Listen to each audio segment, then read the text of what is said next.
Good afternoon, traders. This is Christian from Market Trade Group, and this is your end of day as well as end of quarter and first half of the year is now gone. So we'll talk about today's price action, and I'll cover a little bit of that. But I really kind of feel like I want to talk in this video about just basically what we experienced so far this first half of the year. And when you look at the performance, so what do we have here? S&P plunges down 21%, right? And we've got sorry, let me just lower my my volume here. We've got the NASDAQ down 30%, the most since 2002.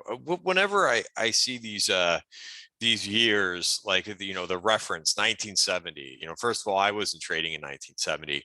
Since 2002, that's right around where I started my trading career. But I mean, it's it's a crazy thing when you hear these numbers, when they reference, right? And it was the same way on the way up too in the last couple of years. This is the biggest gain since such and such time, and so forth. So let me talk about today's price action first, and then and some of the technicals and just some general thoughts. And I'll talk about I've got the sector performers for this year, so we'll get to that, because I think that's the most, I think that kind of is more important than today's price action. But it's just kind of been the theme. There just really hasn't been any buying by the institutions, right? Of course, retail investors are doing some things here and there, but I think mainly for the institutions, they are sitting on their hands, right? There are some institutions and hedge funds that are shorting into this, and that kind of feels like what a lot of these days are like, is that any bounces, they're being shorted. There's a lot of option positioning going on, like rolling of downside positioning. We've been seeing that now for months. So that's what you have there. But for the most part, it just feels like a lot of the institutions that, would be ready to put capital to work they seem like they're on vacation. It just doesn't seem like they're involved in this market yet. And if you look at the charts, it kind of makes sense to me too, because I wrote a post about 2 weeks ago. I said that we're kind of caught in the middle between some resistance and as well as support. And it just doesn't feel like the market is done going down. But for now, the S&P has not taken out the lows. Kind of crazy, right? So let's back up for a second and let's talk about this morning's economics, right? We had another inflation report. I was secretly, well, it was probably not secretly, I was hoping for this deflator number to come in like, 0.3, 0.4, just to show that inflation is starting to tick down, right? This is a waiting game. And, listen, everybody gets impatient. I'm impatient. I want this to be kind of through with this, inflation coming out hot like this. And, the story, or one of the big stories, is that the Fed will have to see inflation coming down pretty significantly for them to quiet down in terms of they're raising interest rates fast and furious, right? So we need the numbers to kind of, we're going to need to see the inflation numbers, and even not just 1 month, but really start to move down. Are we heading in the right direction? Even though this was just a tenth of a percentage point lower. I mean, I do. If you look at some of these things, besides that, and I'll go over a couple charts here, but look at what's going on with crude, right? Crude, well, this has actually been holding up a little bit better, but it is below the 50-day moving average, right? It's still above this area. But if you look at nat gas, right, it is now below the 200-day moving average. I thought this would get down to the 200-day moving average. It has, right? And we'll see what this does. But this is the level all the way back, kind of even before, right, or right around when the Russia-Ukraine crisis started. We've given back this whole thing. This is at $9, 9.6. Nat gas is now trading at $5.50. All right. look at what copper's doing, right? Copper's been moving lower.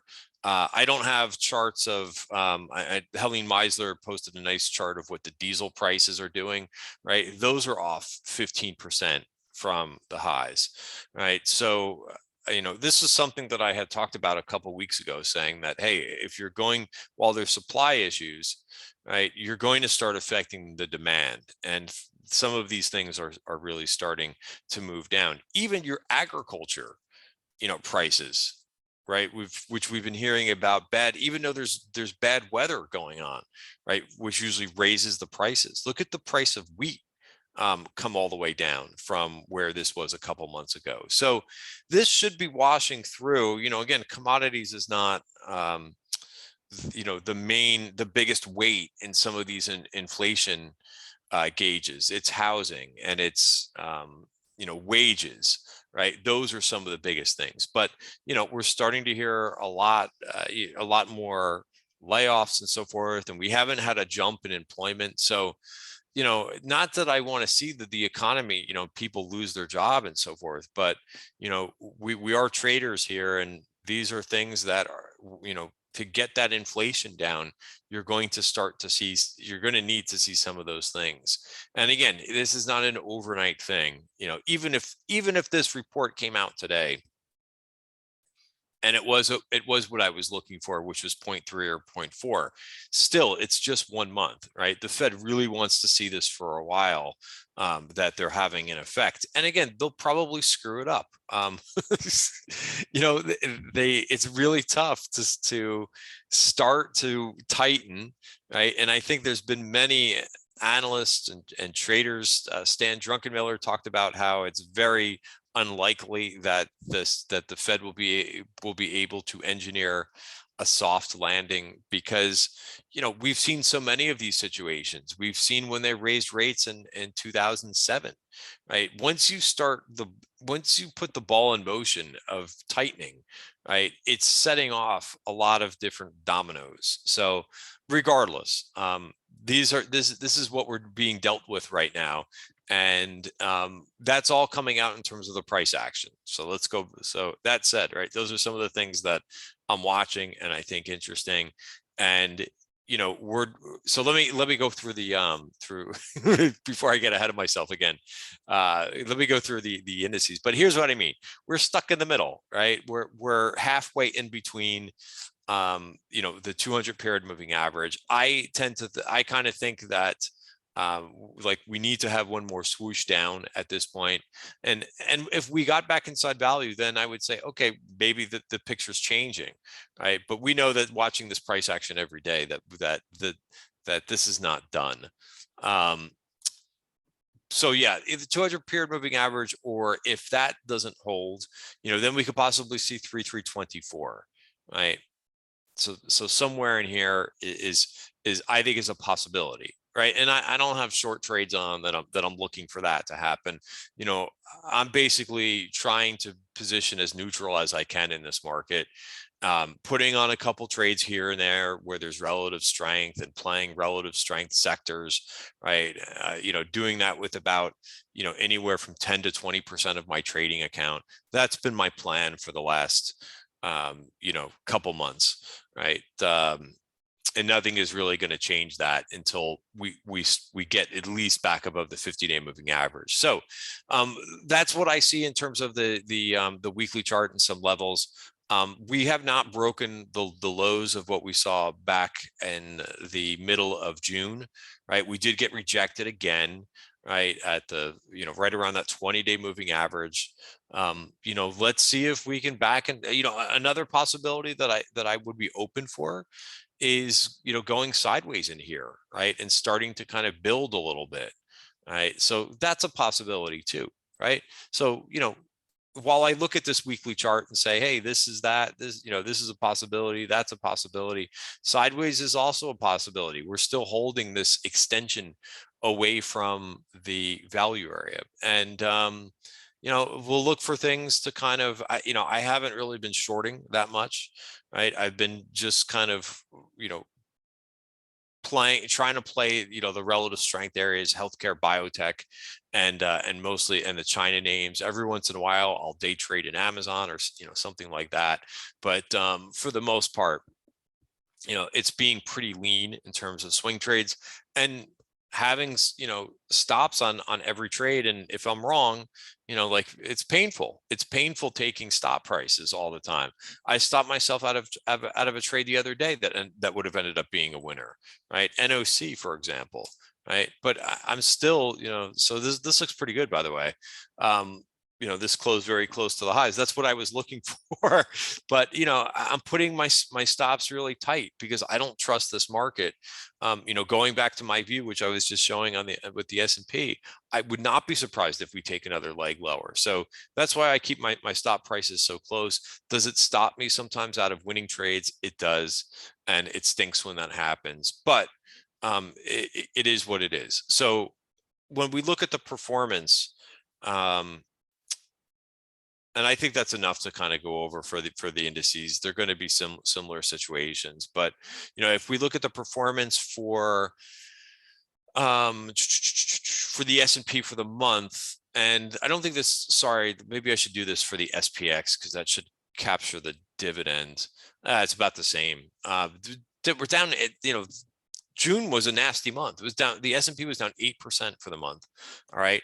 I finished, and I will do a separate video for Tribeca Trade Group members after right after this video. But I finished down 2% for the month. I'm disappointed because it's the first down month that I've had since January. Remember January, I had one of the worst months that I've had in a long time. I was down 19%. Every month thereafter, I've been positive. Well, not hugely. I think one month I was pretty much flat, but every other month I've been positive. But this month I was down 2%. I did not do a good job. I was off a couple days. I'm not making excuses. And then when I came back, I put on trades right when the market started to go down. And I got caught like in the middle of the month. And that kind of ruined some really good trades this month, right? I had some really good, areas where I was paying attention to what was going on in China. I think it was one of the first people to call out the strength going on in the Chinese internet names. But trading is trading. And if your timing is wrong, it is what it is. But I put out my performance every month. I'm completely, upfront and transparent with what I'm doing, and I try to tell people to kind of help to say, hey, this market is really difficult, right? Going back to those years, right? 1970, like maybe you remember 1970 and how bad the market there was a good comparison on the internet today about 1962, right? The Bay of Pigs. Right. Interesting, right? If you kind of learn, I never heard about that market being that difficult, being what it was. They were saying on Bloomberg radio this morning. I think they were talking about it around like 6:30 this morning. And I believe it. I'm trying to get the reporter's name right. I think it was Kriti Gupta who was talking about how the market just fell and fell and fell, and there wasn't any. They were saying at the time that there wasn't any major like liquidity issues, or it just went through a cycle of it gave back a lot of the previous year's gains. So it kind of feels like what we're doing now. So let me bring up the performance for you for year to date, right? So you could forget about this. So it's really this column. So the S&P is now down 20%. The Qs are down about 30% year to date, which I went over those headlines. IWM is down 23%. TLT bonds are also down 22.5%. So there's been no hiding. I know there's been a lot of stories about like the 60-40 portfolio or whatever that is, right? Where you've got bonds and stocks. Really doesn't matter if you're in that type of portfolio because they're all down about the same thing. Gold is down 1.5%. Gold looks, you look at the gold miners. I mean, you want something, you're looking for a short idea. This just broke. You could look at I guess maybe a weekly chart, right? But this looks like it's, it broke, it's hanging around here.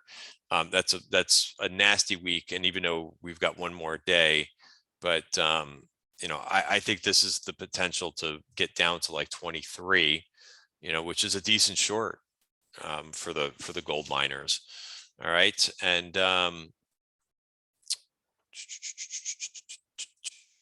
so so if you look at, I always find this interesting, right? So UUP, by the way, not up that much. Sorry, here it is, up 9.1%. I'm looking at the wrong column.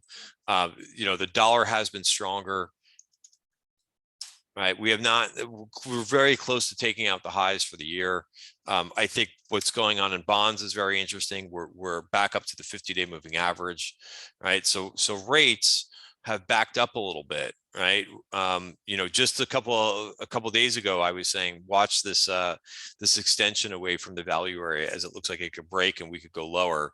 But we've kind of had that flight to safety move back into some bonds, which again I think is good. I think it will get very, very nasty if rates go back to the lows and get the rates go higher and higher.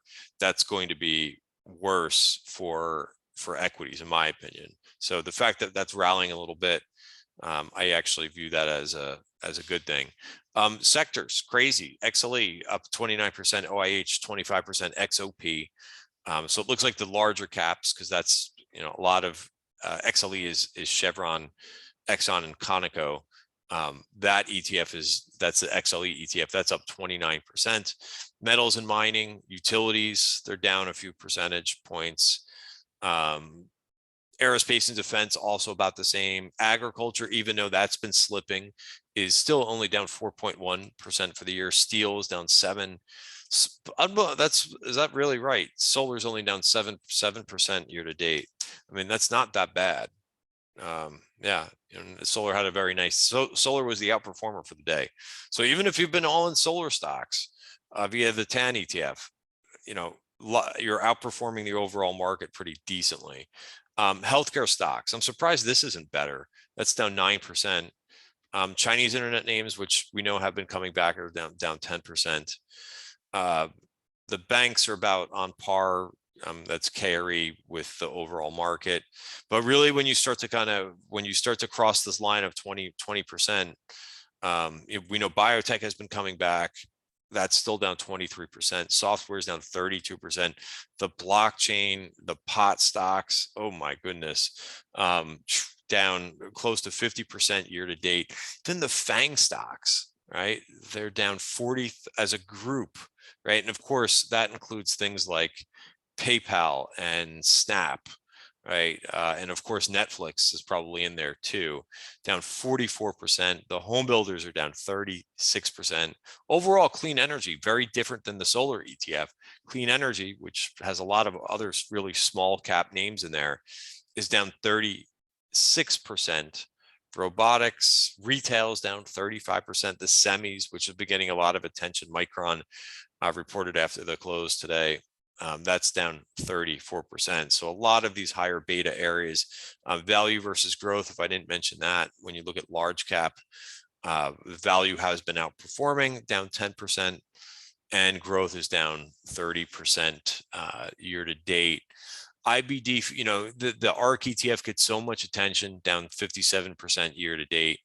But also the IBD 50, right, which they rebalance frequently too, they're still down 41%, right? As much as the IBD gets attention, and they don't move to cash, they stay 50 names long. That's down 41%, twice as much as the S&P is down. All right, so that's the summary. So my other thoughts. My other thoughts is, personally for me, I would love to be up and positive for this year. But we're halfway through. There's a lot that could happen in the second half of the year.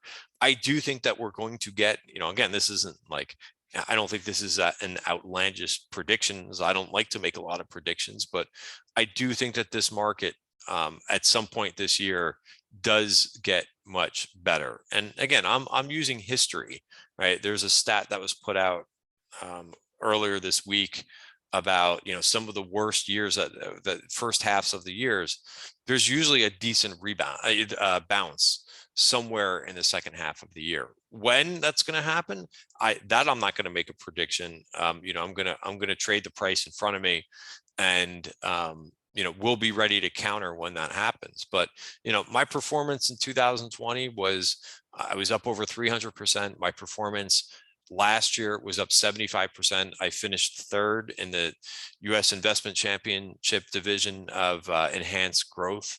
So, I mean, to be down 5% year to date again is not, I'm not, I'm certainly not happy about that, but I'm ready to kind of counter when this market gets better. And, I look forward to that. I look forward to putting out, end of day videos for everybody for the rest of, obviously for the rest of this year. And I think, clearly this market has not been dull. Sometimes the price action, a lot of days, the price action has been frustrating, but it certainly hasn't been dull. And I'm ready to tackle what's next. And my goal is to be, listen, I don't have a set goal for what my percentage is going to end for this year, but I definitely think that I can, get back into the, into the black, right? Positive, and that'll be somewhat of a challenge, but do I think that's going to be difficult to, to accomplish? No, I don't. I think with the way that I trade, is provided that the market gets a little bit better, even goes sideways, I think I'll be in good shape for that. So again, wanted to give you a little bit of a different video for the end of the half of the year. And, I think also staying fresh too, right? We've talked about that, right? You want to continue to kind of, and again, this video, I'm not giving out recommendations, advice, anything like that. The full risk disclaimer, as I always mention in these videos, is right here. But I think staying fresh, right? And not, one of the important things to do is, while I talk about, P&L, because I do review it at the end of every month, and I send members out a video at the end of every month recapping that, right? I'm not going to be trading in the rearview mirror, right? I'm going to be trading what's in front of me, right? And the goal is to win, to be back and have a nice positive month for the month of July, right? And string together that, month after month. So, I look forward to that challenge. I'm fresh, even though I've definitely been frustrated here and there, but I've been doing this for a long time. Sometimes markets do that, right? And, considering that performance that I've had previously, I don't think it will be a major challenge. Like, I don't think that's setting a bar that's anything that I can accomplish. So I look forward to the challenge, and I hope that you guys will join me at Tribeca Trade Group to kind of watch it live. All right, guys, thanks for watching. Have a great 4th of July. I will be out tomorrow, so no end of day video. You also probably won't see me on Twitter tomorrow. I'm going to be getting a little bit of rest and relaxation so I can be ready to tackle the second part of the year. Happy 4th of July, everybody.